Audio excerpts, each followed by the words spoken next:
Hello friend, welcome to my channel. तो आज मैं आपके साथ लेकर आई हूँ स्टेप बाय स्टेप कुर्ती की कटिंग।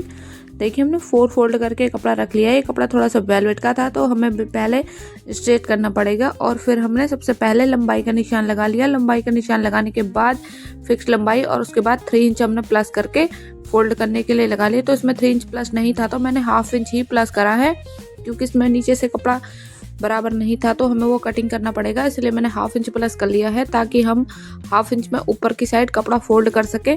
तो मैं चौक लेने गई थी। ये चौक थोड़ा सा कलर वैसा था, तो अच्छी तरीके से मार्क दिख नहीं रहे थे।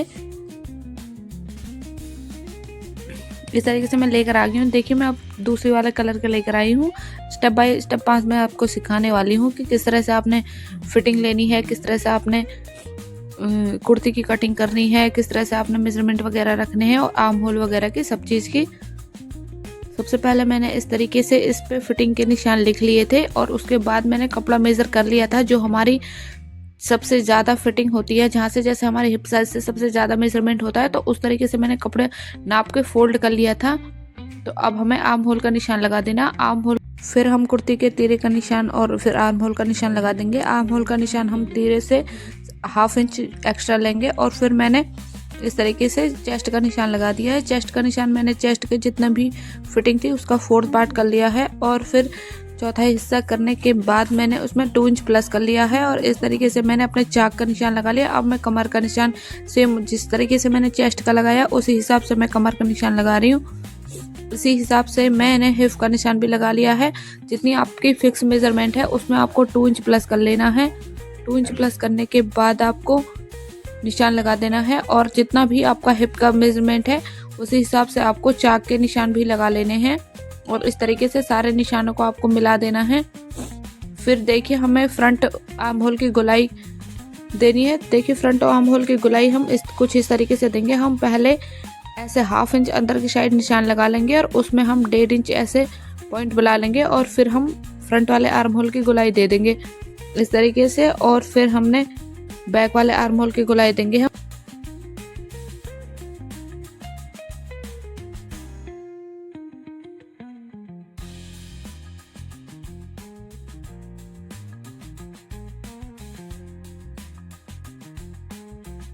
हमें फ्रंट वाले आर्म होल की गोलाई देनी है और फिर हमें 1 इंच एक्स्ट्रा बाहर की साइड हमें जो हमारा बैक वाला आर्म होल होता है उसकी गोलाई देनी है।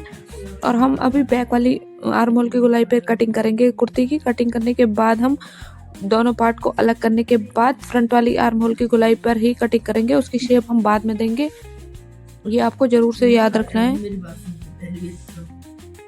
और आपको नेक्स्ट वीडियो कौन से टॉपिक पर चाहिए ये आप मुझे कमेंट में ज़रूर बताइएगा कि आपको नेक्स्ट वीडियो कौन से टॉपिक पर चाहिए।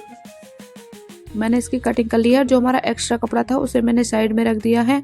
अब मैं दोनों पार्ट अलग करूंगी, दोनों पार्ट को, फिर मैं फ्रंट वाले आर्म होल की गोलाई दूंगी। ऐसे मैंने दोनों पार्टों को खोल लिया है और अब मैं इन्हें अलग कर दूंगी कटिंग करने के बाद।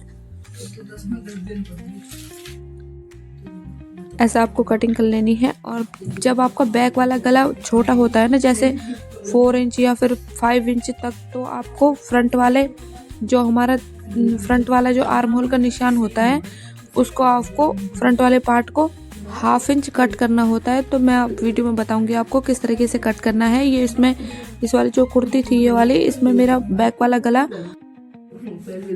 4 या फिर 4.5 इंच का बनाऊंगी मैं इसमें बैक वाला गला। तो मैंने दोनों पार्ट्स अलग कर लिए हैं। अब मैं फ्रंट वाले आर्म होल की कटिंग कर दूंगी।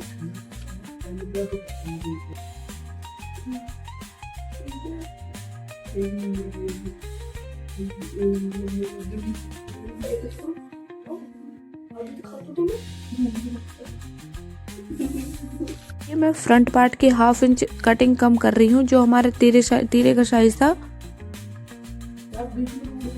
उस साइड से मैंने ½ इंच निशान लगा लिया और इस तरीके से मैंने उसकी कटिंग कर ली है। जब हमारा बैक पार्ट गला छोटा होगा, जब हम बैक पार्ट तैयार करेंगे तो वो हमारे जो शोल्डर होते हैं ना वो गिरेंगे नहीं।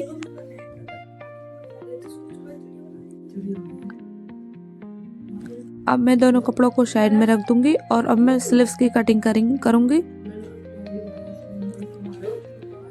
बाजू की कटिंग के लिए मैंने एक्स्ट्रा कपड़ा अलग कर लिया है और अब मैंने इसे 4 फोल्ड में ऐसे बिछा दिया है। जितना भी हमारा कपड़ा था इसे मैं ऐसे फोल्ड करके बिछा दूंगी। और मैंने लेंथ का निशान लगा दिया, उसमें 1.5 इंच आपको प्लस कर लेना है फोल्ड के लिए।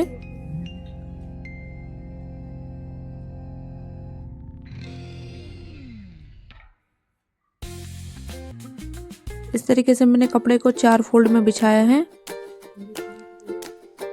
अगर आपके पास कपड़ा ज़्यादा है तो आप इसी तरीके से फोल्ड करिएगा, और अगर आपके पास कम कपड़ा है तो उसकी मैं एक अलग से वीडियो बना कर डाल दूंगी कि कम कपड़े में आपको स्लीव्स की कटिंग कैसे करनी है।